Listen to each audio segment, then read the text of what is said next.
কওমি মাদ্রাসা শিক্ষা board বেফাকুল মাদারিসুল Arabia বাংলাদেশের ৪৮তম কেন্দ্রীয় পরীক্ষা শেষ হয়েছে গত ১০ ফেব্রুয়ারি। পরীক্ষা শুরু হয়েছিল ৩ ফেব্রুয়ারি ২০২৫ থেকে। পরীক্ষা শেষে ফলাফলের অপেক্ষায় প্রহর গুনছেন দেশের লাখো শিক্ষার্থী। সাধারণত রমজানে প্রকাশিত হয় বেফাকের কেন্দ্রীয় পরীক্ষার রেজাল্ট, তাই অপেক্ষার পারদ বেড়েই চলছে দ্বিগুণ।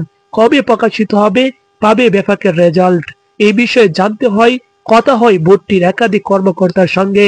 তারা জানান, ফলাফল প্রকাশের চূড়ান্ত পর্যায়ের কাজ চলছে। প্রথম ধাপের নিরীক্ষণ শেষ, এখন চলছে শেষ ধাপের নিরীক্ষণ। রেজাল্টের কাজ সুচারুরূপে করতে রাত দিন এক করে কাজ চালিয়ে যাচ্ছেন তারা।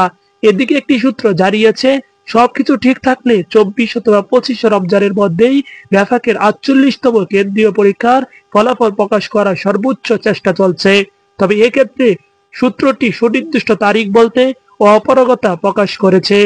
শেষ হয়েছে পরীক্ষা, কেটেছে দিন, ফলাফলের আশায় অপেক্ষা বিহীন।